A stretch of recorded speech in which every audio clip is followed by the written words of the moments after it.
Queen Elizabeth کی میت کو خراج عقیدت پیش کرنے کے لیے سینٹ جائلز کیتھیڈرل کے باہر ہزاروں افراد جمع. سندھ میں ایک بار پھر شدید بارش کی پیش گوئی. اور جانیے گا کنگ چارلز کو پرنس آف ویلز کا خطاب کب دیا گیا. یہ BBC اردو سروس ہے. آسیہ انصر سے خبریں سنیے. اسکاٹش حکومت نے سینٹ جائلز کیتھیڈرل ایڈنبرا میں ملکہ ایلزبتھ کے تابوت کو دیکھنے کے لیے قطار میں کھڑے افراد کے لیے ہدایت نامہ جاری کیا ہے. وہاں ہزاروں افراد اس وقت بھی میت کے آخری دیدار کے لیے موجود ہیں. تفصیل ناظر سفر سے. اسکاٹ حکومت کے اعلامیہ کے مطابق کوئین کے تابوت کے دیدار کے لیے قطار میں موجود افراد کے موجودہ انتظار کا اندازاً وقت 45 منٹ ہے. تاہم جیسے جیسے دن طلوع ہوگا انتظار کا وقت طویل ہوتا جائے گا. اعلامیہ کے مطابق سینٹ جائلز کیتھیڈرل مقامی وقت کے مطابق 3 بجے بند ہو جائے گا. ملکہ کی میت سینٹ جائلز کیتھیڈرل سے ایڈنبرا ایئرپورٹ پہنچائی جائے گی. برطانوی حکام کا کہنا ہے کہ اگلے پیر کو ملکہ ایلزبتھ کی آخری رسومات میں 500 غیر ملکی شخصیات کی شرکت متوقع ہے، جو دہائیوں میں برطانیہ کی میزبانی کا سب سے بڑا سفارتی اجتماع ہوگا. ان تمام ممالک کے سربراہان مملکت کو دعوت نامے بھیجے گئے ہیں جن کے ساتھ برطانیہ کے سفارتی تعلقات ہیں. تاہم روس، بیلاروس اور میانمار کے نمائندوں کو مدعو نہیں کیا گیا کیونکہ یہ تینوں برطانوی پابندیوں کے تابع ہیں. دوسری جانب ایران کی نمائندگی صرف سفیر کی سطح پر کی جائے گی. ملکہ ایلزبتھ کی میت 7 بجے لندن پہنچنے کی توقع ہے، جس کے بعد اسے بیکنگھم پیلس لے جایا جائے گا جہاں شاہ چارلز سوم اور کوئین کنسورٹ کیملا بھی موجود ہوں گی. پاکستان میں مونسون کے غیر معمولی طویل سیزن کے دوران بارشوں اور ان کے نتیجے میں آنے والے سیلاب سے NDMA کے مطابق 2.5 ماہ میں 1400 کے قریب افراد کی ہلاکت کی تصدیق ہو چکی ہے. وفاقی وزیر ریلوے خواجہ سعد رفیق کہتے ہیں کہ بلوچستان اور سندھ میں سیلاب سے ریلوے کے انفراسٹرکچر کو اربوں کا نقصان پہنچا ہے. تفصیل ساز سہیل سے. وزیر ریلوے سعد رفیق کا کہنا تھا کہ نقصان کا اصل تخمینہ متاثرہ علاقوں سے پانی اترنے کے بعد ہی لگایا جا سکے گا، لیکن یہ اربوں میں ہے. ان کا کہنا تھا کہ ریلوے کے سول انجینئرنگ محکمے کو کراچی لاہور ریلوے لائن کو فوری بحال کرنے کا کہا ہے، لیکن اس میں وقت لگے گا. ان کا کہنا تھا کہ سیلاب متاثرہ علاقوں میں اب بھی پانی ریلوے ٹریک پر کھڑا ہے اور بعض مقامات میں پانی پشتوں کے ساتھ کھڑا ہے. پانی اترنے کے بعد ہی ٹریک کی بحالی کا کام ہو سکے گا. انہوں نے کہا کہ سیلاب سے ریلوے کا مجموعی نقصان اربوں میں ہے. صوبہ سندھ میں سیلاب کی تباہ کاریاں جاری ہیں. صوبے میں مجموعی طور پر ہلاکتوں کی تعداد 638 پہ پہنچ چکی ہے. NDMA کے مطابق 12 ستمبر سے 15 ستمبر کے دوران سندھ کے اضلاع تھرپارکر، عمرکوٹ، بدین، سانگھڑ، خیرپور اور میرپور خاص میں شدید بارشیں متوقع ہیں. افغانستان میں طالبان نے ملک میں انسانی حقوق کی صورتحال پر اقوام متحدہ کی رپورٹ کو جانبدارانہ اور خلاف حقیقت قرار دیتے ہوئے مسترد کر دیا ہے. تفصیل دانش حسین سے. افغان طالبان کے ایک گروپ کے ترجمان نے بتایا کہ افغانستان میں خواتین مختلف شعبوں میں کام اور یونیورسٹیز میں تعلیم حاصل کر رہی ہیں. انہوں نے مزید کہا کہ اقلیتوں کے حقوق کا تحفظ کیا گیا تھا اور طالبان محافظوں نے ان کی عبادت گاہوں پر کئی حملوں کو روکا ہے. گزشتہ روز اقوام متحدہ کے ایک نمائندے نے کہا تھا کہ افغانستان میں خواتین اور لڑکیوں کو گزشتہ سال طالبان کے اقتدار پر قبضے کے بعد سے زبردست جبر کا سامنا ہے اور اقلیتی گروہوں کو گرفتاریوں، تشدد اور سزاؤں کا سامنا ہے. سپریم کورٹ آف پاکستان میں اداروں کے خلاف توہین آمیز بیانات کا سلسلہ رکوانے کی درخواست دائر کی گئی ہے، جس میں استدعا کی گئی ہے کہ وفاقی حکومت کو توہین آمیز بیانات کا سلسلہ روکنے کے لیے کوڈ آف کنڈکٹ تیار کرنے کا حکم دیا جائے.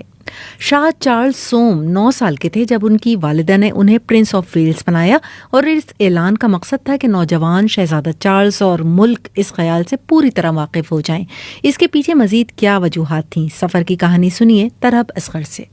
ملکہ برطانیہ نے 1958 میں کارڈف گیم کے اختتام پر اپنے ایک ریکارڈ شدہ ویڈیو پیغام میں کہا کہ وہ اپنے بیٹے چارلز کو پرنس آف ویلز بنانا چاہتی ہیں. اس اعلان کے ذریعے ملکہ نے وہ صدیوں پرانی روایت قائم رکھی جس کے تحت تخت کے جانشین کو پرنس آف ویلز کہا جاتا ہے.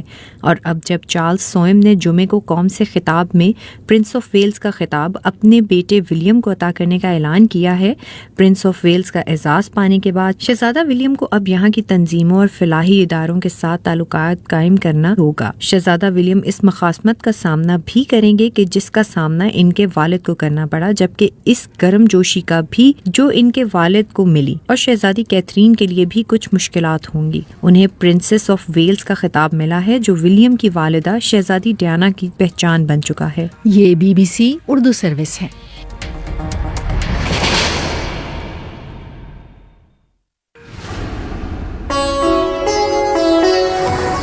BBC